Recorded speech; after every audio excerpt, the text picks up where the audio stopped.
We all know that terrorism grabs the headlines. We see news reports of horrendous acts almost daily. We are constantly inundated with the idea that acts of terror are committed by Muslims, that they are radicalized, or have ties to extremist organizations. Quite often, the conjecture will start before they have any hard evidence. For example, Patricia Gerhauser discussed the media coverage after the Oklahoma City bombing. She states that in the midst of the media frenzy, CBS News, along with many reporters from other sources, claimed that Muslim extremists were to blame. And the New York Times reported that terrorists from the Middle East were the biggest threat to Americans and implied that not enough was being done to ensure our safety. These theories were disproven by the FBI when it was revealed that the act was carried out by two white American men, Timothy McVeigh and Terry Nichols. Speculating in the media is not a new phenomenon, but it may be doing more harm now than ever before.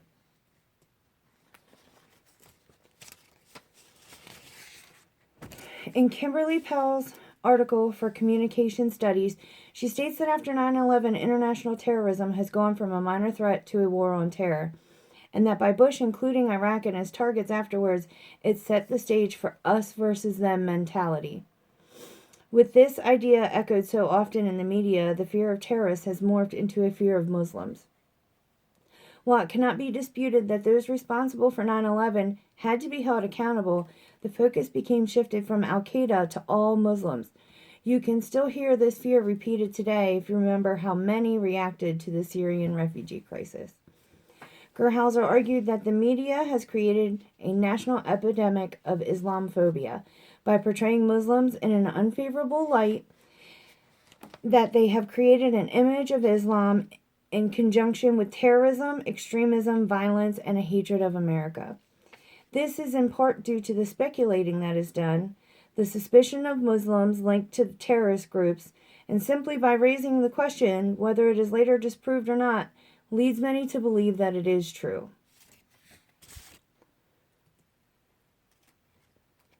Many Americans do not live in areas with large Muslim populations and therefore do not know much about them or their culture. Their only frame of reference is what is reported in the media, and since most of the representation is negative, this is how they are seen. Powell reported that the media enforces this culture of fear, which in turn cements into the mind of the public the stereotypes of this group. The media holds much sway in popular opinion, and when the message is repeated across different sources, they have the power to create associations for people, race, culture, and religion. Gerhauser echoes Powell's sentiment when she mentions that televised media is the most readily available source of information for the public, and if the information is skewed to be more dramatic or more sensationalized, it continues to fall Islam. It causes people to believe that there is an imminent threat, even though there may be no evidence of one. Hollywood also uses what it produces to make a political statement. The way people are represented in movies and in other forms of entertainment can strengthen stereotypes and influence the way that viewers see and what they believe about Arabs and Muslims. In fact, it may have even larger sway with the audience than with the news because it is often met with less suspicion. So what does Islam say about the violence? Sharif Basoni remarks in his article for the Houston Journal for International Law that this violence is being committed in the name of Islam but is not permitted in Islamic law. In fact, more Muslims are suffering at the hands of these radicalized groups than any other group of people that is often ignored in the media. Basoni also states that suicide bombings, the killing of non-combatants, and particularly the indiscriminate killing of civilians, including women and children, the sick and the injured, and the destruction of religious places and torture are prohibited in Islam, and there is no justification for them. This violence is not allowed under Islamic law and is, in fact, considered criminal. He argues that any religious or political leaders who do call for such actions are bastardizing the Quran for their own political ends. He also mentions that jihad is not a valid grounds for these type of actions. He says there are also not enough religious leaders speaking out against those who are committing these acts, and Bosani calls out to Muslims to stop protecting those who violate international humanitarian laws. So you might be asking yourself, what's the big deal?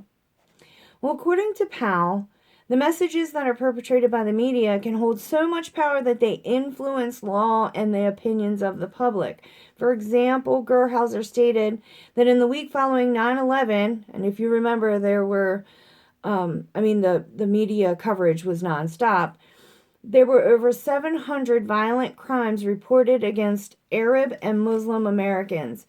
In the years since, there were reports of verbal and physical abuse, discrimination in the form of unjust firings because of religion and ethnicity, and 42% of Muslim Americans under the age of 30 have experienced harassment by police. They have been detained, subject to racial profiling, aggressive checks at airports and border crossings, and perhaps the most shocking statistic that I found was that despite Muslim Americans being only 1% of the U.S. population, they accounted for 13% of the hate crimes reported in 2010. These media portrayals are isolating Muslim Americans, and by being villainized in the media as often as they are, it can lead to more of them becoming radicalized. So, for a comparison, we're going to discuss far-right extremists and then see how they are compared in media coverage to how Muslim Americans are covered. Far-right extremist. One of the most pressing threats that we are facing is the far-right extremist. They are our domestic terrorists, and they are so scary and hard to stop because they don't work in a big group. They're usually working by themselves, which makes them much harder to stop. Barbara Mantell discusses the far-right extremist in her article for CQ Reader. She places far-right and right-wing extremists into two categories. White supremacy, which is neo-Nazis, skinheads, or the Ku Klux Klan, or anti-government, and those in the Patriot movement, such as people in militias, and what are called sovereign citizens. They don't believe the government has any right to tell them what to do. They often follow what they call a sovereign citizen guru, but they're very loosely affiliated. The rise in these movements coincides with the election of Obama, which upset the white supremacist, and whom the anti-government extremists linked to their New World Order conspiracies.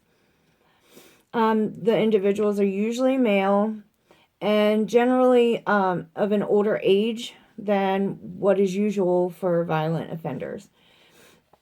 And as I said before, most of them are acting alone. Sometimes they'll work with one other person, maybe two, but it's very rare.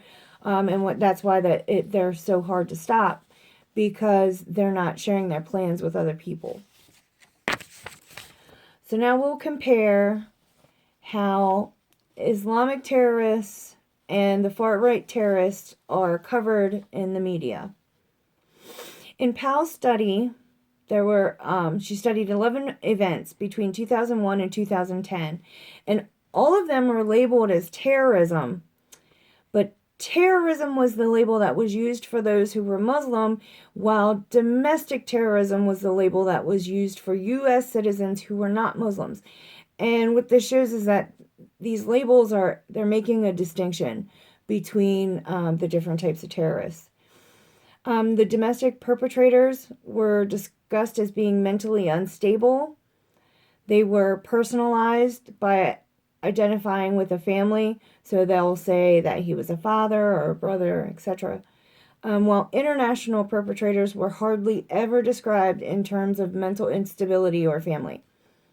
The media would give motives for the domestic terrorists, that they were anti-government or they were trying to send a message, and all their motives were they're described, these are passive motives, even though the acts that they are committing are violent.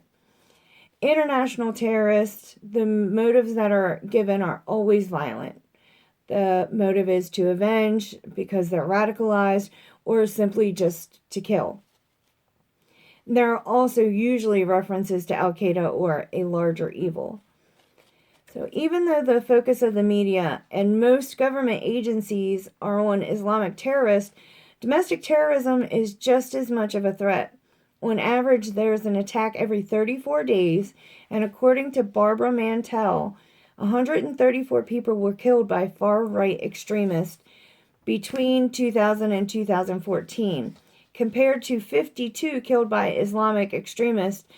That is if you do not count the 9/11 victims.